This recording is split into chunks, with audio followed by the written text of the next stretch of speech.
is it beneficial to invest in HDFC Balanced Advantage Fund as I will be investing for 17 years, or should I invest in pure equity fund? तो sir HDFC Balanced Advantage Fund में पूछना चाह रहे हैं कि invest करना चाहिए, नहीं करना चाहिए, और ये भी बता रहे हैं कि पिछले 17 साल से ये इन्वेस्ट कर रहे हैं, और पूछ रहे हैं कि क्या प्योर इक्विटी फंड में निवेश करना चाहिए कि नहीं करना चाहिए। देखिए, ये सवाल के बाद मेरे दिमाग में और 2-3 सवाल आते हैं हर्ष, कि उनका एग्जिस्टिंग पोर्टफोलियो क्या है, राइट। हालांकि उन्होंने टाइम टेन्योर बताया है कि 17 साल रखना चाहते हैं। देखिए, पहले तो आपके पोर्टफोलियो में ऑलरेडी इक्विटी फंड्स है, तो आप डेफिनेटली ऐसा फंड ऐड कर सकते हैं। बट आपकी शुरुआत अभी से आप करने की सोच रहे हो, और आपके पास टाइम टेन्योर जो आपने कहा है कि 17 साल का है, तो मुझे लगता है कि आप प्योर इक्विटी फंड से शुरू करिए। और प्योर इक्विटी फंड आपको ओवरऑल काफी अच्छा वेल्थ क्रिएशन देगा।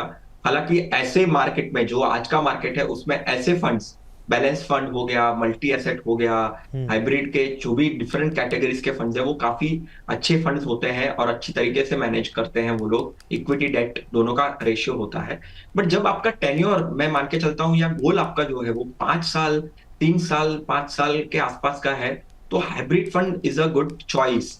या तो आप आपके पोर्टफोलियो में ऑलरेडी इक्विटी फंड्स है, तो और आप हाइब्रिड को ऐड करना चाहते हो तो आप ऐड करिए। या तो फिर आप अगर आप क्लियर हो कि नहीं, आप 17 साल के बीच में आप देखोगे भी नहीं, निकालोगे भी नहीं, तो आपके लिए प्राइवेट प्योर इक्विटी फंड्स जो होते हैं डिफरेंट, वो आपके पोर्टफोलियो में आपको ऐड करना चाहिए। और इसके अलावा हरिराम जी का भी सवाल है, और हरिराम जी तो बैक टू बैक, कल भी मैंने भी यही चीज़ बोली थी कि बैक टू बैक इतने सारी बार आप सवाल मत डाला कीजिए, एक बार भी डालेंगे तो हम लोग ले लेंगे यहाँ पर।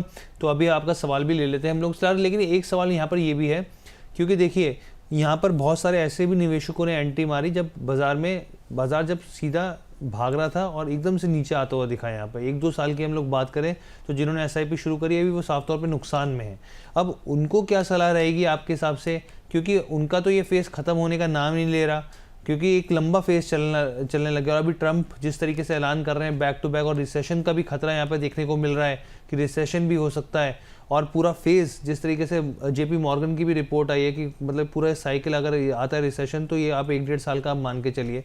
तो इस तरह की जो चीज़ें निकल कर आ रही हैं, आपके हिसाब से निवेशकों को क्या करना चाहिए, जो नए निवेशक हैं?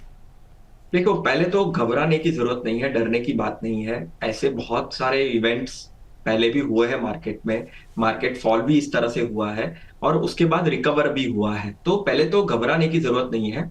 और जब आप निवेश करते हो तो आप SIP से 1-2 साल में चमत्कार की उम्मीद नहीं रख सकते, आपको ये ध्यान में रखना है। SIP का असली जादू अगर आपको देखना है, तो आपको कम से कम 5, 7, 10 साल अगर आप रहते हो और विदाउट एनी फियर, आप कंटिन्यूसली पेशेंस रखकर, कंसिस्टेंसी दिखाकर अगर आप निवेश करते हो, तो आपको डेफिनेटली रिवॉर्ड मिलेंगे। ठीक है, आप अभी के माहौल पे अगर SIP कर रहे हो तो आपको यूनिट ज्यादा मिल रहे हैं, वो काफी अच्छी तरीके से आपको फायदा कराएंगे आगे जाकर, राइट। जब मार्केट का रिकवरी मोड आएगा, मार्केट का अपसाइड आएगा, तब तो मुझे लगता है धैर्य और अनुशासन, ये दोनों चीज बहुत ही इंपॉर्टेंट है। ऐसे मार्केट में डरने की बात नहीं है। डर डेफिनेटली आपको आ सकता है, पर ऐसे मार्केट में जो डर गया वो मर गया। जो जिसने पेशेंस रखा, जिसने धैर्य रखा, अनुशासन से नियमित उन्होंने SIP चालू रखी, आगे जाके रिवॉर्ड डेफिनेटली आएगा। अगर आपका गोल ही शॉर्ट टर्म का है, तो आपको डेफिनेटली एंटर नहीं करना चाहिए मार्केट में। आपका गोल 5 साल, 7 साल, 10 साल और उससे भी ज्यादा का है, तो आपको ऐसे मार्केट से डरने की बात नहीं है। ठीक है सर, समय की बात है, आपको जाना है। मैं आखिरी सवाल आपसे लूंगा, और हमारे व्यूअर्स को सर समझाइए कि जब बाजार में गिरावट का दौर चल रहा हो तो SIP कब करनी चाहिए, कैसे करनी चाहिए, किस तरीके से फायदेमंद होती है, और क्या स्ट्रेटजी अपनानी चाहिए?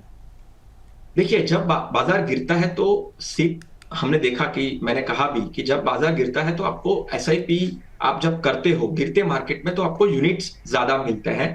और ऐसे मार्केट में रुपी कॉस्ट एवरेजिंग एक एक एक एक पर्टिकुलर, आप कह सकते हो कि एक टेक्निकल टर्म है रुपी कॉस्ट एवरेजिंग, बट काफी बहुत ही अच्छी तरीके से काम लगती है और होती है ऐसे SIP के इन्वेस्टमेंट में, कि आपका जो पैसा आप जो लगा रहे हैं, और जो आपको यूनिट्स मिल रहे हैं एनएवी के सामने, वो आपको एवरेज आउट करके ले रहे हैं। जब आप स्टॉक्स में डालते हैं, पर्टिकुलर स्टॉक्स में, तो आप जब वो गिरता है तो बहुत बार आप और बाय करते हैं, क्योंकि जो आपकी प्राइस है वो आप उसको एवरेज करने की कोशिश करते हैं। सिमिलरली आप एसआईपी आपका ऑटोमेटिकली आपका जो पैसा है उसको वो एवरेज आउट करता है हर महीने इन्वेस्ट करके, ठीक है। और जब मार्केट रिकवर होता है, जब मार्केट ऊपर जाता है, तो वो अच्छे से आपको वो जो आपका रुपी कॉस्ट एवरेजिंग हुआ है, जो पावर ऑफ कंपाउंडिंग हुआ है, जो यूनिट ज्यादा मिले हैं, उससे जो आपका वेल्थ क्रिएशन है वो काफी अच्छे से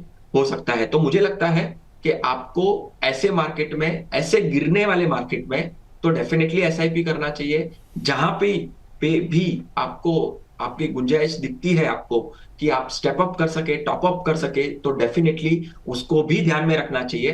पर ये सब में ये मत भूलिए, ये याद रखिए कि आपका जो गोल है वो लंबा समय का होना चाहिए।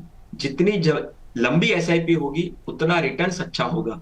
लंबे का यहाँ पे मतलब है कि 5 साल, 7 साल, 10 साल से ज्यादा का है, तो डेफिनेटली आपको एसआईपी करना चाहिए। और एसआईपी आपको अच्छी तरीके से वेल्थ क्रिएट कर कर दे सकता है।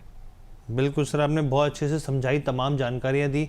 बहुत बहुत धन्यवाद विरल भट्ट जी, आप जुड़े हमारे साथ और तमाम जानकारी आपने साझा की। हम उम्मीद करते हैं आगे भी आप हमारे साथ ज़रूर जुड़ेंगे। और जिस तरीके से पूरा बाजार में ये घटनाक्रम बदल रहा है, या फिर म्यूचुअल फंड इंडस्ट्री में जो बड़े बड़े बदलाव हो रहे हैं, यहाँ पर हम लोग देख रहे हैं सब जगह ट्रांजिशन का दौर देखने को मिल रहा है, तो उस पर भी हम लोग ज़रूर चर्चा करेंगे। बहुत बहुत धन्यवाद सर। शुक्रिया हर्ष, शुक्रिया। Thank you sir, thank you so much. तो देखिए आप, बाज़ार की स्थिति जो है, बिल्कुल सही बात है यहाँ पे कि निवेशक जो हैं वो टेंशन में हैं, डरे हुए हैं, घबराए हुए हैं, क्योंकि जो दौर शुरू हुआ गिरावट का वो थमने का नाम अभी ले नहीं रहा है। और बाज़ार में जिस तरह की रिपोर्ट्स तमाम आ रही हैं यहाँ पर, तो एक लंबा फेज देखने को मिल सकता है। और ऐसे में कि ये जो मौका है, या फिर यहाँ पे निवेशकों को दूरी बनानी चाहिए, म्यूचुअल फंड निवेशकों को, ये हमने इस शो में समझने की कोशिश की और आपको समझाने की कोशिश करी। आपको हमारी पेशकश कैसी लगी ज़रूर बताइएगा।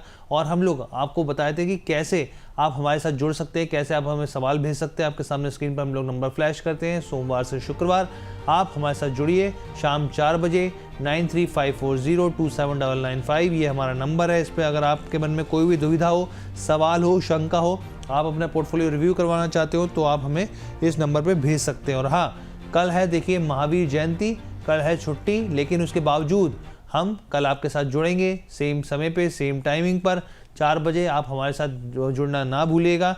और साथ ही मैं आपको बता दूं कि देखिए, बाज़ार की जो गिरावट में आपको डरने की यहाँ पे ज़रूरत नहीं है बिल्कुल भी। समझदारी से आप निवेश करने का आप सोचिए कि समझदारी से आप निवेश कीजिए। एसआईपी एक लंबी दौड़ का घोड़ा होता है, जिसे बीच में रोकना अक्सर नुकसानदेह साबित हो सकता है। और यही हमारे गेस्ट भी कह रहे थे।